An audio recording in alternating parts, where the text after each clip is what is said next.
Viktor Sulčič se je rodil leta 1895 v Križu na Tržaškem krasu. V Trstu je dokončal obrtno šolo, na Akademiji lepih umetnosti v Firencah pa kiparstvo. Iz arhitekturnega risanja je Sulčič leta 1922 diplomiral v Bologni. Šolanje je zaključil, kljub temu, da so mu že zelo zgodaj umrli starši. 2 leti kasneje se je jeseni v Trstu, skupaj z mnogimi drugimi, ki so se zaradi ekonomske krize odločili poiskati kruh v daljni Argentini, vkrcal na čezoceanko. Za novo domovino ga je navdušil Luis Migone, prijatelj, s katerim sta študirala v Firencah. Argentina je bila takrat v gospodarskem razcvetu. Na obalo Srebrne reke je Sulčič prispel 15. novembra 1924.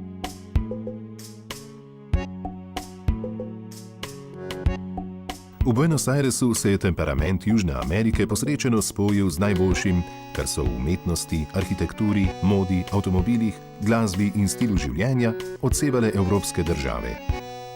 Mesto, ki je že tedaj štelo okoli 1,5 milijona prebivalcev, se je brez sramu primerjalo z velikimi evropskimi metropolami, kot sta bila Pariz in London. Staro pristanišče Puerto Madero je popolnoma prenovljeno, a še vedno odseva ostanke tistega časa. Ante todo, saludo al pueblo esloveno, de quien soy descendiente a través de uno de aquellos inmigrantes que se acercaron al Río de la Plata trayendo sus esperanzas, sus deseos y sus vivencias para seguir un nuevo camino que es el que emprendieron miles de esos eslovenos que llegaron aquí.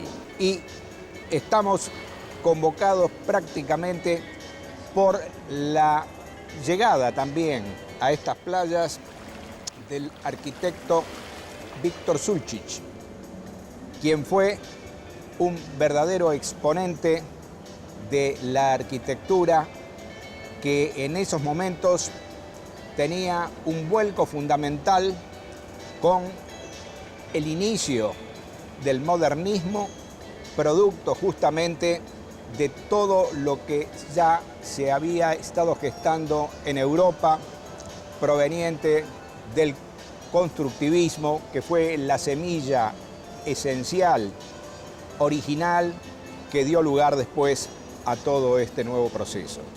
Hay que tener presente que era una época de transición en el mundo. Fíjese que la estructura de hormigón armado, a la vista, en el mercado de abasto, es la primera realizada no solamente en la República Argentina, sino en toda América del Sur. Y no quiero extenderme más porque no podría abarcar lo que era el resto del mundo en ese momento. Pero este fue el primer aporte, y que eso tuviera también incorporado los vidrios que estaban insertados y formaban parte de la estructura, no como elementos resistentes, sino que eran los espacios huecos que eran cubiertos, por eso manteniendo esa misma piel, ¿no es cierto?, que formalizaba esa cubierta. Todo ello justamente radica en el talento de Sulčič para aprovechar lo que significa el aporte estructural que evidentemente había realizado el ingeniero Delpini, pero que él logra completar con lo que significa el concepto espacial más moderno y verdaderamente de avanzada en lo que significaba un mercado de abasto proveedor en esa década del 30. Todo eso da comienzo a partir del año 1932 con la construcción del actual edificio, es el que estamos viendo, al margen de las innovaciones que se le han introducido, pero que han quedado directamente como ejemplos paradigmáticos de lo que significa la arquitectura en este paso hacia lo contemporáneo en la década del año 30. Por lo tanto, hay que destacar fundamentalmente que las inquietudes de ellos fueron perfectamente concretadas en este trabajo que hoy en día sigue volcando todavía mayor admiración en todos quienes utilizan estos espacios para el menester actual en el cual se ha transformado el viejo mercado de abasto.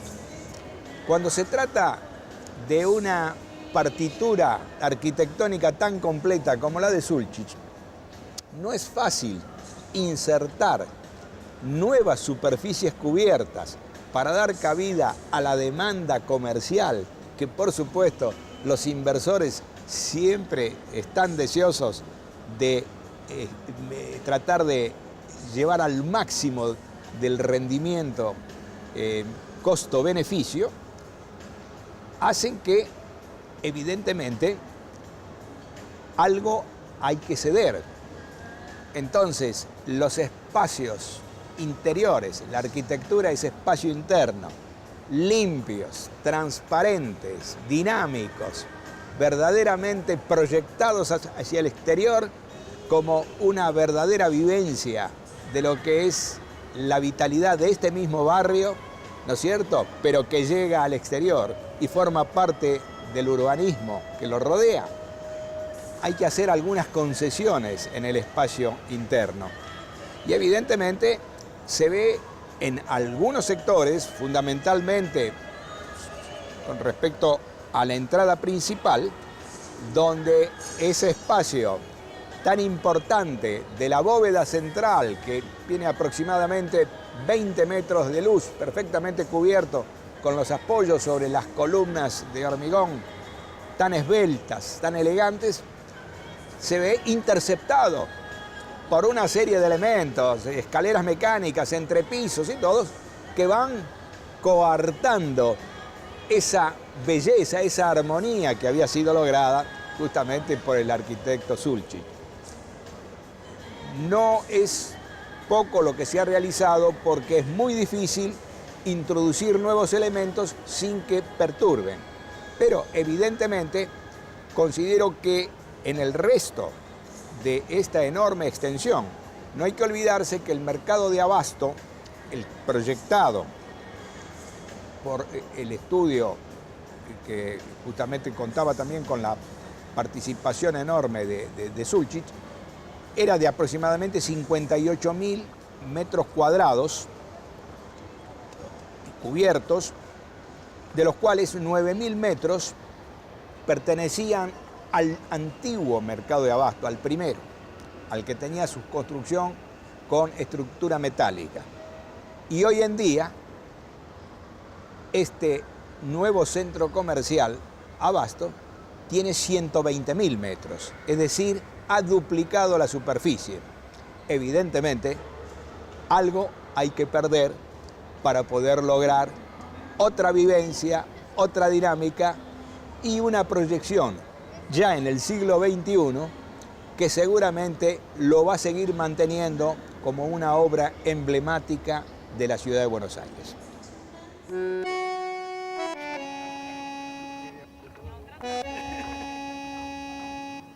Mesto se tudi danes ponaša z arhitekturo najslavnejših svetovnih arhitektov. V Puerto Maderu je španski arhitekt Santiago Calatrava, očitno spodbujen s tangom, ustvaril tako imenovani ženski most, ki spominja na figuro plesalcev tanga. Moderna konstrukcija se elegantno pne nad reko. Stare ladje, nekaj žerjavov in obnovljena skladišča so samo zelo oddaljen spomin na tiste čase, ko je bil ladijski vrvež tu najpomembnejše dogajanje. Puerto Madero je med 48 četrtmi v mestu gotovo med bolj priljubljenimi. Moderno preurejeni nabrežji sta postali sprehajališče domačinov in tujcev.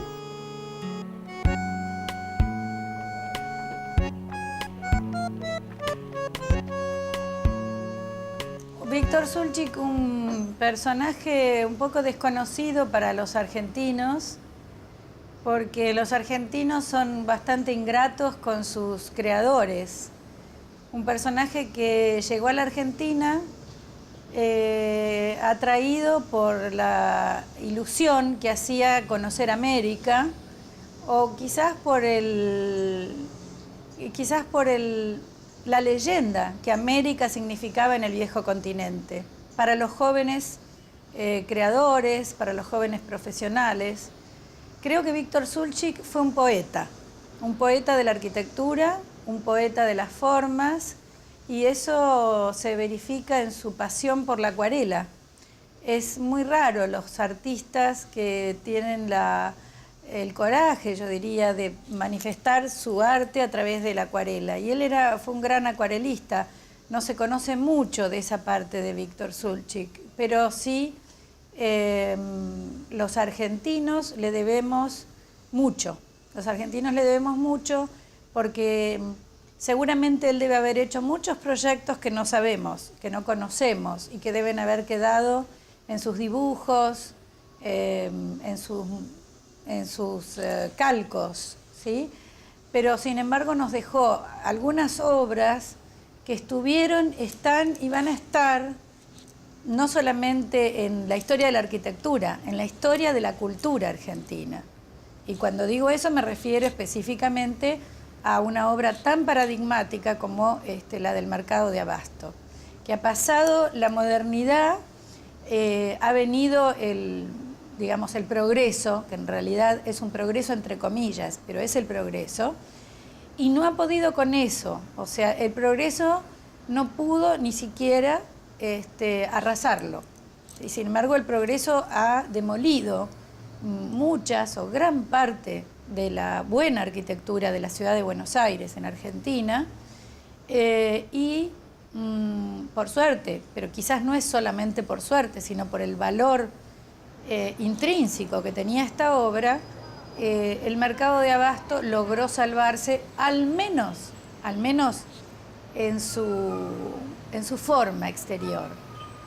Yo personalmente creo que lo que ha habido en su interior ha sido una destrucción muy mala, muy irrespetuosa, pero cuando las obras son tan grandes y tan fuertes, logran salvarse.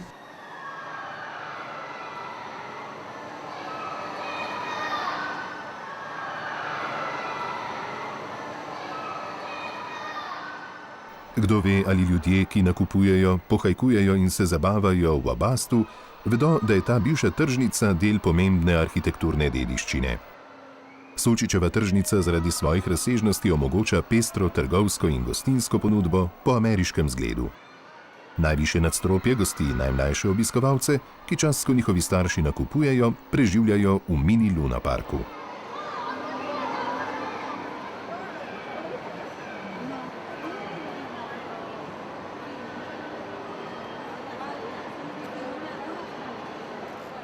Bueno, porque 20 y pico o 24.000 metros cuadrados, en donde lo más importante era el cielo, a través de un sistema realmente que se hacía por primera vez en el país, que eran ladrillos estructurales. Todo esto generó lo que se llamó una especie de monumentalismo, pero natural. ¿Por qué? Porque lo que quería Šulčić es que el tipo que iba a comprar verdura, o el espectador, el que iba a comprar verdura y frutas, entraba en este espacio y se encontraba con un espacio, como yo dije antes, como si uno estuviera caminando en las ruinas del Coliseo, es decir, teatro famoso. Es decir, que era un gran espacio y... Claro, y en definitiva, claro, es prácticamente como una basílica romana.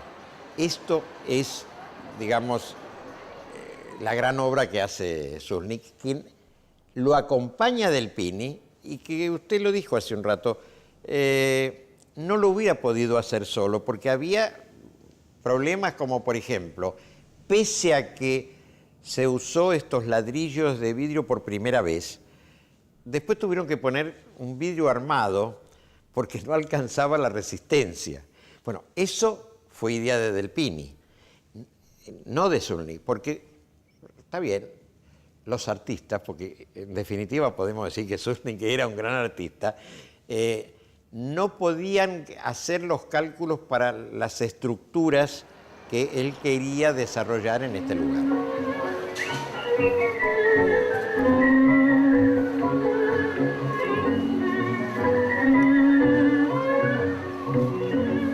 Tako kot je Sulčič Buenos Aires zaznamoval svojo arhitekturo, pa ga je francoski priseljenec prav v tem predelu mesta zaznamoval z glasbo. Napisal je več kot 770 glasbenih del, 514 tangov, nastopil v več ameriških celovečernih filmih. Leta 1917 je prodal 100.000 plošč s hitom Moje žalostne noči. Leta 1928 pa je v Parizu v samo 3 mesecih prodal 70.000 plošč. To je bil legendarni pevec argentinskega tanga Carlos Gardel, ki je tango v 20. in 30. letih prejšnjega stoletja popeljal na pot slave in prezgodaj tragično preminul v letalski nesreči leta 1935. Avenida Corrientes, ob katero je Viktor Sulčič postavil glavno tržnico, je veljala za ulico, ki nikoli ne zaspi. Legendarna avenija, na kateri si lahko mimogrede popil kozarec ali zaplesal milongo. Med sprehajalci so bili mnogi umetniki, igralci, pisatelji in boemi. Bolj iz trme kot iz upanja se danes portenjosti sprehajajo po ulici in malodušno pričakujejo nov poraz. Saj kavarn ni več tam, kjer so bile, ni več istih miz in stolov ali celo natakarjev. Tudi knjigarn ni več toliko. Zaprejo jih prezgodaj, okoli polnoči, čeprav se družabno življenje še vedno zavleče v zgodnje jutranje ure. Danes je Corrientes moderna, hrupna, neznosna avenija, polna spominov. Argentinci so nostalgiki, kot je nostalgična njihova glasba.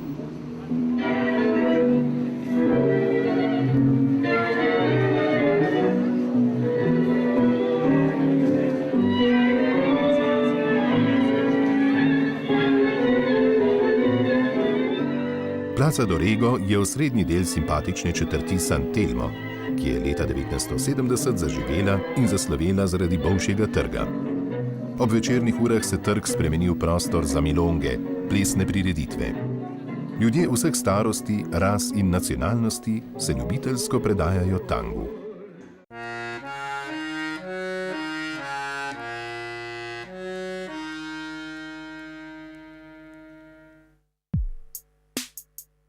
Urbanisti so mestu namenili širne zelene površine.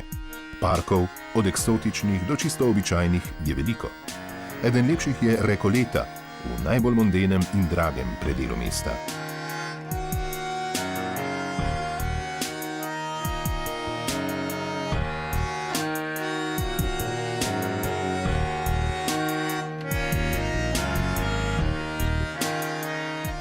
Slavo je Recoleti prineslo mestno pokopališče, ki privabi več obiskovalcev kot kulturni center z galerijo sodobne likovne umetnosti, muzejem oblikovanja in galerijo lepih umetnosti skupaj.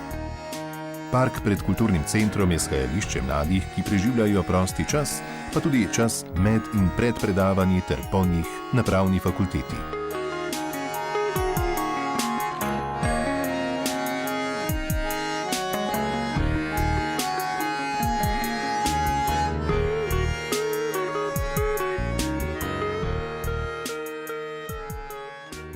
No, ideja je nastala, da bi Sulčiča razstava v Buenos Airesu, seveda je verjetno to predlagala Irena Mislej, doktorica, ki je na delo arhitekta začela že v času v Ljubljani. Ko jaz sem se vrnil iz Slovenije oziroma Jugoslavije, v letu 87 mi je ona zaprosila, da naponujem z fotografsko gradivo, verjetno za bodočo razstavo. Tako da v letu 88 sem tukaj začel pobirati še podatke in fotografiral vsa dela arhitekta Sulčiča. Torej, v velikih časopisih, v velikih radijskih audicij, v televiziji in tako naprej si je zbudilo veliko pozornost na to razstavo. Moram reči, da takrat sem bil koordinator, sodelovanje drugi arhitekti, arhitekt Eilec, arhitekt Bomberger, arhitekt Štoka in še drugi, ki so sodelovali.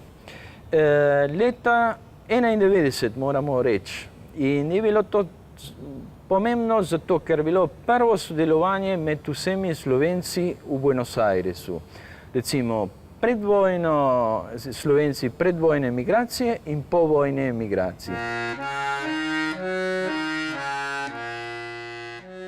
Za mojo doktorsko disertacijo se s profesorjem Šumjem sva se zmenila, da obdelam pravzaprav arhitekte Slovence kot arhitekti ali kot tudi oblikovalce v Argentini. In potem sem jaz začela ponovno raziskavo o Sulčiću zaradi disertacije. Kot rezultat tega smo predlagali potem skupaj s profesorjem Šumjem in z Znanstvenim inštitutom Filozofske fakultete, da bi bila razstava najprej postavljena v Ajdovščini v Pilonovi galeriji, prav zaradi pač prijateljstva med Pilonom in Sulčićem, ne. Tako da je prišlo do prve razstave Sulčićevih del v Pilonovi galeriji leta 1989. Tisto razstavo smo pozneje prinesli še v Trst, najprej v Ljubljano, potem v Trst, potem še v Novo Gorico. Tisto razstavo sem jaz naredila v sodelovanju z Oskarjem Molekom, ki je pravzaprav on fotografiral v Buenos Airesu te glavne objekte Sulčićeve. Tako da smo kombinirali njegovo fotografijo z dokumenti, ki sem jih že jaz imela tukaj. V Argentini, v Južni Ameriki, mislim, povsem upravičeno ga štejemo med prvimi arhitekti nove arhitekture, torej nove dekorativne ali tudi funkcionalne arhitekture. Era un bohemio total, muy bohemio y muy artista. Y tiene con un super yo dentro de sí mismo. ¿Me entendés? Entonces yo soy un tipo que soy normal, me gusta no te digo la humildad miserable, no ser humilde, digamos, humilde por la forma de ser uno, ¿no? Ser bueno, ser agradable, ser gracioso, y bueno, pero él no. Él era muy determinante. Decía una cosa y esa cosa tenía que ser. Entonces por ahí decía, qué sé yo, mamá, algo así, mirá, dice, che, yo necesitaría algo más para comprar tal cosa. ¿Y para qué querés más? Con todo lo que tenés ya es demasiado. Y no tenía nada de mamá, ¿no? Y él sí. Entonces él iba con sus amigotes, sus amigos, gastaba plata, qué sé yo, y después quedó en la última, porque para colmo, cuando fue la Segunda Guerra Mundial, eso me acuerdo, él tenía toda la colectividad italiana a su mano, del año 37, 36, por allí, que empezó. Bueno, estuvo ahí en la calle Rivadavia, creo que es un lugar muy importante, y tenía un montón de gentes italianos, pero del mejor nivel. Cuando mi viejo se pasó a Tito, ¿no? Al general Tito, se pasó a los papás, en realidad él era digamos, ¿cómo se llama el lugar? Santa Croce de Trieste, ¿no? De raza italiana, digamos, de nacionalidad italiano, pero la raza era eslovena de mi papá, ¿no? Entonces, como pensaba, y como en esa época Mussolini era a favor del eje, entonces él se puso a favor de los rusos, más que de los rusos, de los yugoslavos, ¿no? Y ahí es donde todos los italianos de dinero, de mucho dinero, le dieron la espalda, para siempre.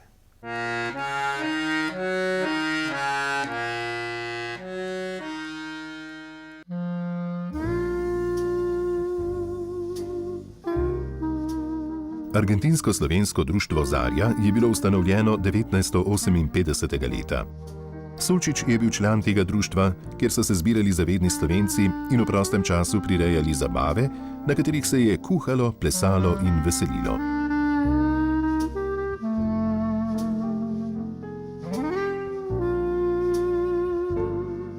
Sulčič je za slovensko skupnost v Argentini veliko prispeval.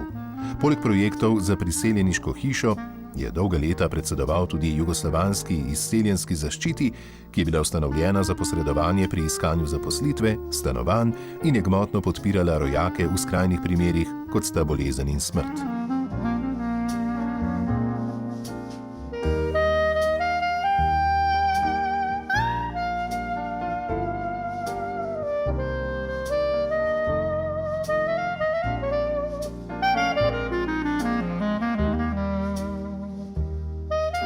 Arhitekt Sulčič je bil strasten lovec. V Argentini je bil lov sila priljubljen, predvsem na prepelice, ki so veljale za specialiteto. Posnetke, ki jih vidimo, je naredil njegov prijatelj, komponist Cyril Kren leta 1962 na različnih prireditvah in zabavah. Slovenci so poletne počitnice preživljali v Miramaru, 50 km od mondenega letovišča Mar del Plata.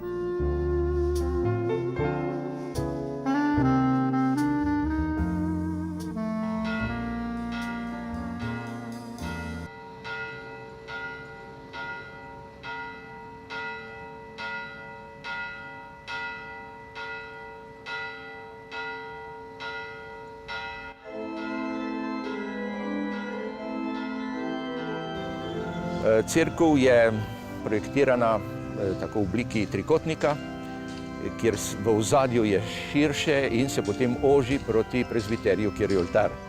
In ravno tako, če gledamo v prerezu, imamo pri vhodu večjo višino, kot potem se počasi niža tudi proti oltarju. To se pravi, da vsi te oči vodijo k centralnemu objektu v cerkvi.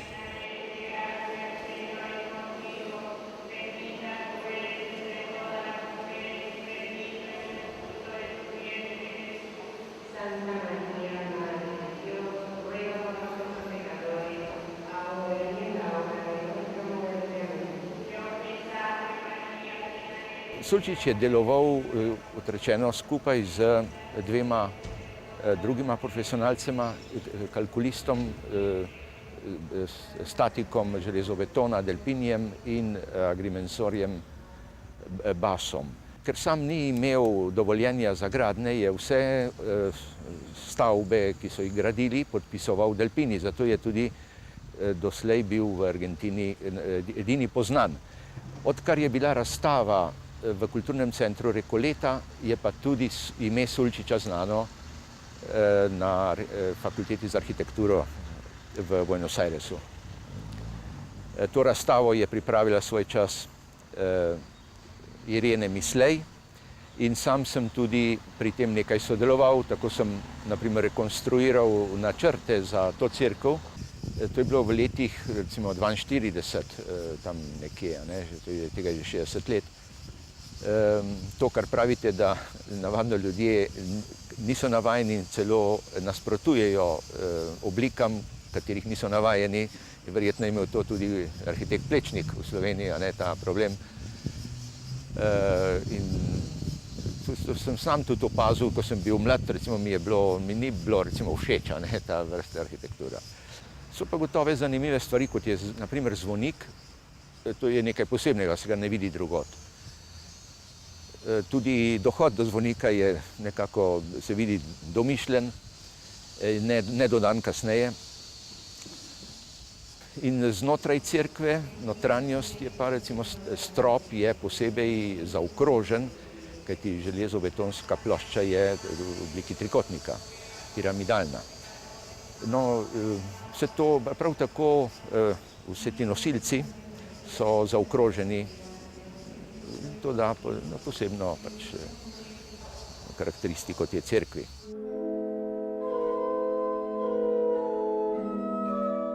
Tudi za zračenje poskrbljeno. Od strani, ne da bi se videlo, ko se gleda proti oltarju, je poskrbljeno za stalno zračenje in osvetljava.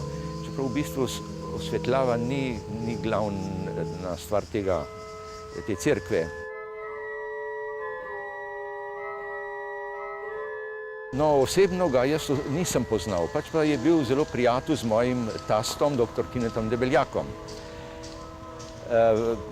Sta se večkrat srečavala, bila sta prijatelja, pri Debeljakovih imajo vse knjige gospoda Sulčiča, tudi knjige, ki niso ravno povezane z arhitekturo.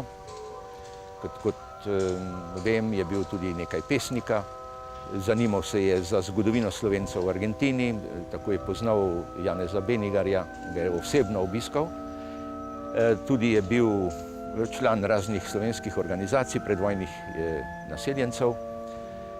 Bil je osebni prijatelj veleposlanika Jugoslavije v Buenos Airesu, Izidorja Cankarja, in verjetno eden redkih njegovih sogovornikov, kajti arhitekt Sulčič je bil eden redkih intelektualcev tistega časa med slovensko emigracijo v Argentini. Po drugi svetovni vojni ali že med drugo svetovno vojno nekako on nehal z arhitekturo. Imel je gotove probleme, verjetno tudi politične, bodisi z italijansko skupnostjo, za katero je večji del teh stvari delal, ker se je osebno postavil za pravice Slovencev v Italiji in je takrat morda tudi zato izgubil delo, ki ga je prej imel kar precej.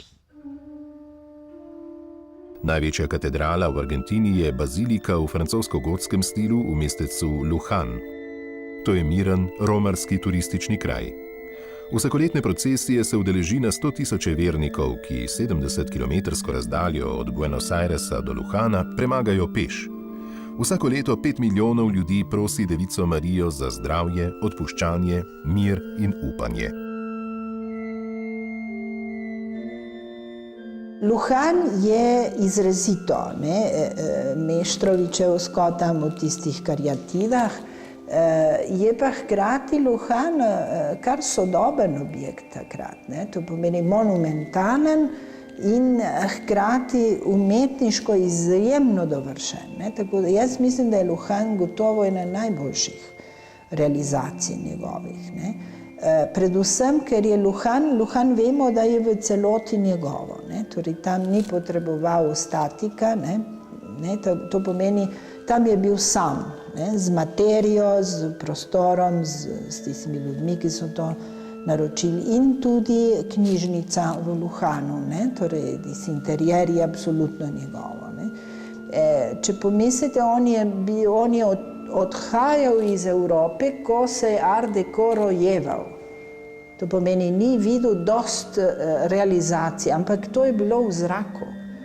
O tem so se arhitekti pogovarjali med sabo. To pomeni, kako morajo biti oblike gladke, čiste, ne več tiste nadvlake zgodovinske.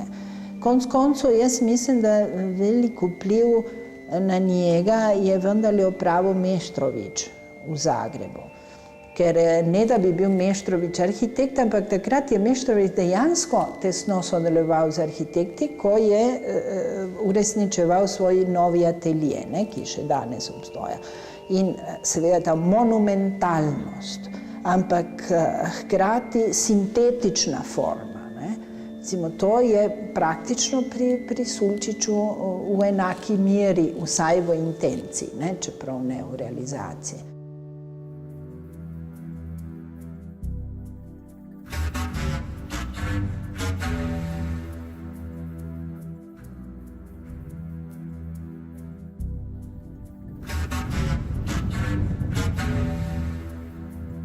Pod najvišjim vrhom 6962 metrov visoke Aconcagüe je Sulčič postavil spomenik duhovniku Jožetu Kastelcu, ki se je 2 leti predtem ponesrečil med vzponom na najvišji vrh v Andih in Južni Ameriki. Kastelec je hotel na gori postaviti križ.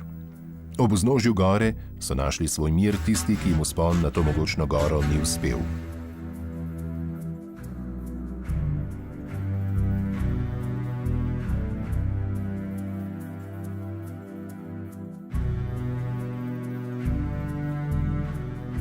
Kraj se imenuje Puente del Inca, most Inkov. Ustvarila ga je narava iz kalcijevega karbonata. Ta naravni prehod v kordiljeri, ki povezuje Argentino s Čilom, so uporabljali že Inki.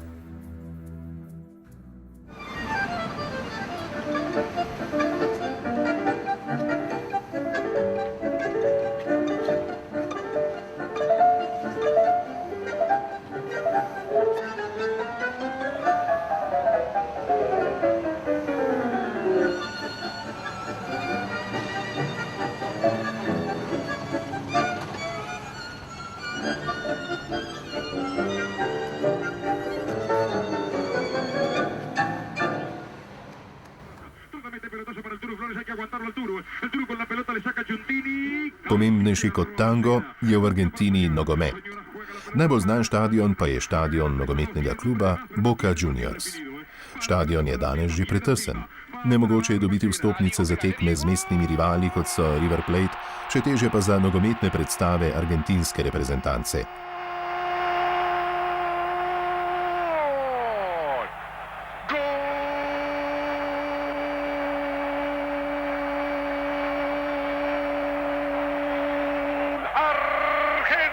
S gospodom Ajlecom sva tudi na znanem nogometnem igrišču Boca v Buenos Airesu, ne zato, ker bi bila midva nogometaša, ampak zato, ker je ta stadion delo našega znamenitega arhitekta Sulčiča in ker je arhitekt tudi gospod Ajlec, eden izmed naslednikov velikega prednika, o katerem je bilo izrečenih mnogo premalo besed v tej domovini, kakor tudi pri nas, odhodar je prišel. Torej, najprej lepa hvala, to je zame velika čast, da lahko jaz predstavim arhitekta Sulčiča ob tej priliki. Bi morda malo dodal temu, da v Sloveniji se zadnja leta majčkeno popravlja ta krivica do Sulčiča in v Argentini tudi deloma in se skuša še popravljati.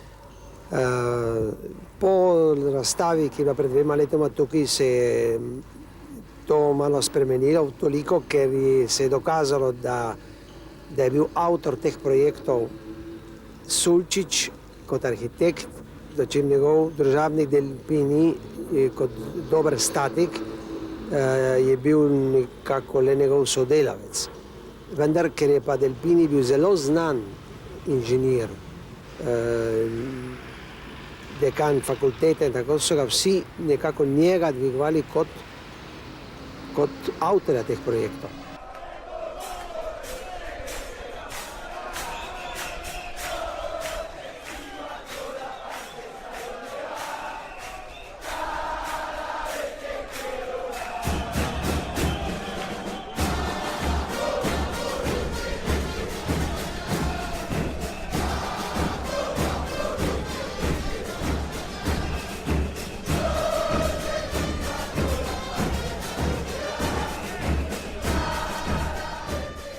La obra del arquitecto Sulčić es verdaderamente una solución verdaderamente admirable por las escasas dimensiones del terreno donde fue implantado el estadio.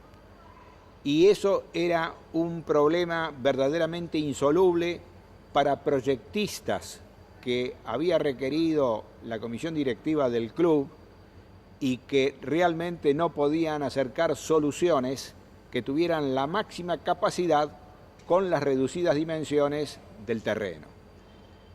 Esta verdadera solución fue producto del talento del arquitecto Víctor Sulčić y del formidable aporte también realizado por el ingeniero Del Pini, un ingeniero estructuralista, que permitió, gracias a sus profundos conocimientos del cálculo de las nuevas estructuras de hormigón armado que muy pocos países del mundo todavía tenían eco, fue la solución que se logró. Originalmente, dadas las características de la zona, con el río que está muy próximo a escasos 200 metros,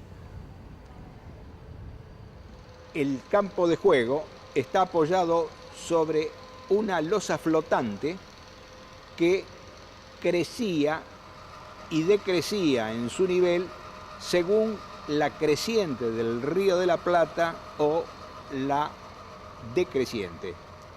Y eso motivó todavía que fuera mucho más compleja la solución a aplicar. Felizmente se ha dado con la solución exacta porque no hubo nunca ningún problema. Y esto motivó que fuera necesario ir en altura, a tal punto que es el único estadio que tiene 3 bandejas, es decir, 3 tribunas ubicados en 3 niveles distintos que realmente posibilitaron que tuviera una capacidad que no es la máxima de los estadios que hay aquí en la República Argentina, pero sí alberga una cantidad aproximada de 55.000 espectadores ubicados en sus respectivas butacas.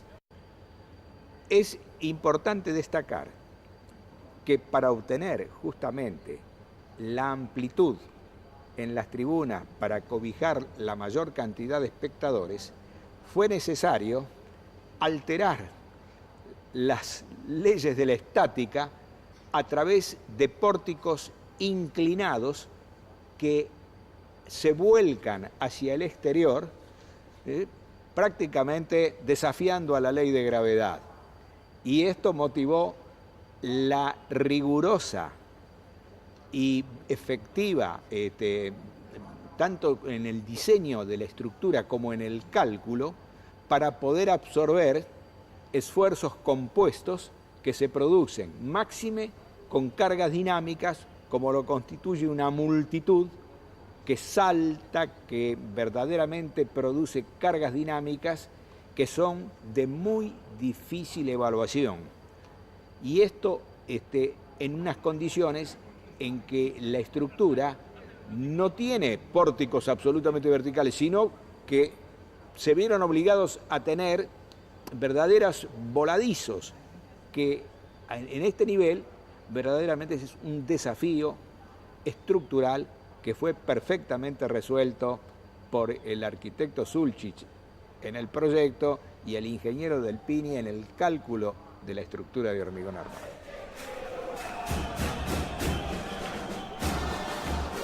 Diego Armando Maradona je prvo ime Boca Juniors in Argentine. V muzeju si je mogoče ogledati bogato zgodovino tega kluba, v dopoldanskem času pa tudi Sulčičev štadion.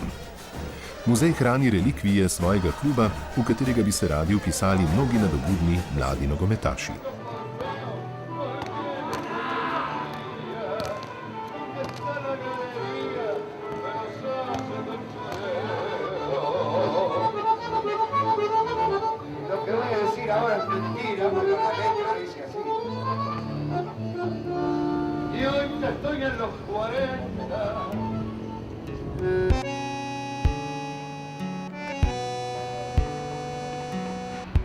Na obale Srebrne reke je leta 1536 prispel španski osvajalec Pedro Mendoza in ustanovil prvo naselbino.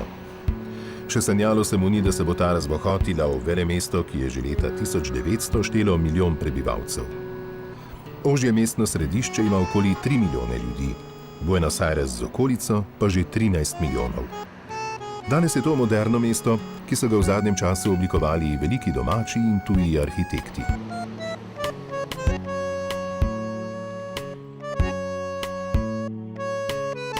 Med njimi je tudi argentinski arhitekt Cesar Pelli, ki je oblikoval nekaj najvišjih stavb na svetu, pečat pa je pustil tudi v svoji domovini. Tako kot je Argentino svojo arhitekturo v 30 letih prejšnjega stoletja zaznamoval tudi premalo znani in cenjeni slovenski arhitekt Viktor Sulčič.